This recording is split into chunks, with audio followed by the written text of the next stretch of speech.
Assalamualaikum warahmatullahi wabarakatuh. Selamat pagi anak-anakku semua. Kita awali pembelajaran hari ini dengan membaca Bismillahirrahmanirrahim. Bagaimana keadaan hari ini? Semoga kalian dalam keadaan sehat selalu dan tetap semangat mengikuti pembelajaran hari ini walaupun dengan belajar di rumah. Anak-anakku, materi kemarin kita telah belajar tentang pengertian dan syarat-syarat interaksi sosial, dan materi hari ini kita akan belajar bersama-sama tentang bentuk-bentuk interaksi sosial, dan jangan lupa untuk absen terlebih dahulu.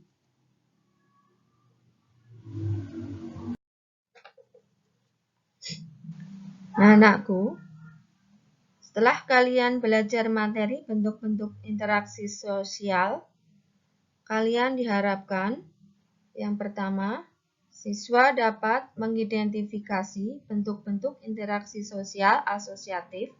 Yang kedua, siswa dapat mengidentifikasi bentuk-bentuk interaksi sosial disosiatif.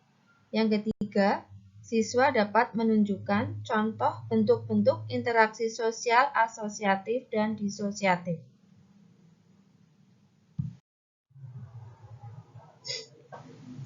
Materi hari ini bentuk interaksi sosial, bentuk interaksi sosial asosiatif. Apa itu bentuk interaksi sosial asosiatif?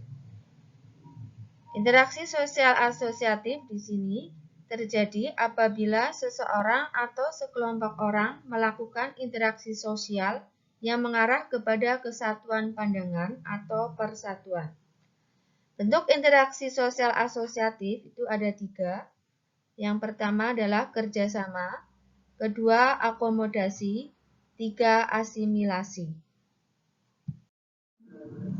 Yang pertama, kerjasama.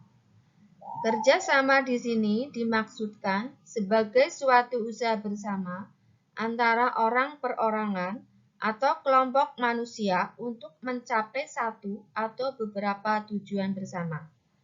Di sini kerjasama itu bentuknya ada 5 bentuk, yaitu kerukunan, bargaining, kooptasi, koalisi, dan joint venture. Bentuk yang kedua adalah akomodasi. Akomodasi menunjuk pada usaha-usaha manusia untuk meredakan suatu pertentangan, yaitu usaha-usaha untuk mencapai kestabilan.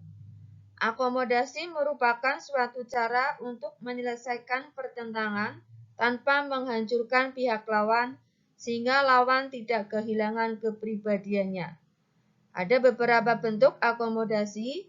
Yang pertama yaitu koersi, kompromi, arbitrasi, mediasi atau perantara pihak ketiga, konsiliasi, toleransi, stalemate, dan adjudikasi atau pengadilan.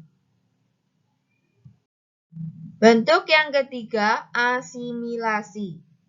Asimilasi merupakan cara-cara bersikap dan bertingkah laku dalam menghadapi perbedaan untuk mencapai kesatuan dalam pikiran dan tindakan. Proses asimilasi dapat dengan mudah terjadi melalui beberapa cara, antara lain dengan sikap toleransi, sikap saling menghargai orang lain dan kebudayaannya, persamaan dalam unsur-unsur kebudayaan, serta perkawinan campuran. Selanjutnya, bentuk interaksi sosial disosiatif. Pengertiannya, bentuk interaksi sosial disosiatif adalah proses yang terjadi apabila seseorang atau sekelompok orang melakukan interaksi sosial yang mengarah pada konflik dan merenggangkan solidaritas kelompok.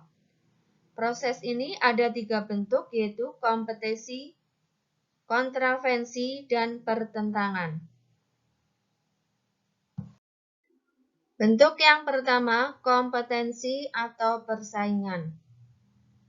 Kompetensi adalah suatu proses individu atau kelompok yang bersaing untuk mencari keuntungan melalui bidang-bidang kehidupan tertentu. Di dalam persaingan ini ada dua jenis, yaitu persaingan yang bersifat pribadi dan persaingan kelompok. Kompetensi pribadi melibatkan satu individu dengan individu lain yang secara langsung bersaing untuk mendapatkan sesuatu. Kompetensi kelompok merupakan persaingan yang melibatkan berbagai pihak secara berkelompok. Contoh di sini kompetensi atau persaingan adalah pertandingan sepak bola antar kelas. Bentuk yang kedua, kontravensi. Kontravensi adalah sikap mental yang tersembunyi terhadap orang lain atau terhadap unsur-unsur kebudayaan suatu golongan tertentu. Kontravensi ini ditandai oleh gejala-gejala adanya ketidakpastian mengenai diri seseorang dan perasaan tidak suka yang disembunyikan, kebencian, atau keraguan terhadap kepribadian seseorang. Contoh kontraversi, OSIS di sekolahmu mempunyai suatu rencana, tetapi kelasmu kurang setuju terhadap rencana tersebut, sehingga berkembang rasa tidak suka atau benci, namun masih disembunyikan. Contoh lainnya, kontravensi bisa dijumpai di dunia politik. Di mata masyarakat, para politikus tampak akrab. Namun terdapat sikap-sikap lain yang tersembunyi di antara mereka. Sikap tersebut dapat berubah menjadi kebencian, tetapi tidak sampai menjadi pertentangan atau pertikaian. Bentuk yang ketiga, pertentangan atau konflik. Pertentangan atau konflik adalah suatu proses di mana individu atau kelompok berusaha untuk memenuhi tujuannya dengan jalan menentang pihak lawan yang disertai dengan ancaman dan kekerasan. Bentuk-bentuk pertentangan atau konflik yang terjadi di masyarakat seperti konflik pribadi, konflik sosial, konflik antar kelas-kelas sosial, konflik politik, dan konflik internasional. Akibat pertentangan atau konflik, harta benda hancur, kebahagiaan keluarga terampas, dan banyak nyawa terenggut secara paksa.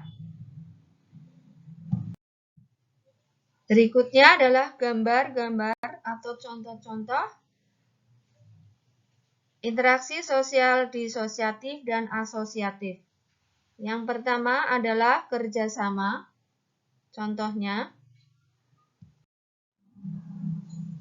yang kedua, akomodasi. Yang ketiga, asimilasi. Yang keempat, kompetisi atau persaingan.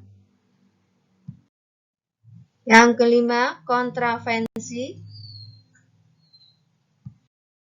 Yang keenam, pertentangan atau konflik. Terima kasih atas perhatiannya. Setelah kalian melihat dan memahami materi hari ini, bukalah form tugas mengerjakan soal pengetahuan dengan menggunakan Google Form.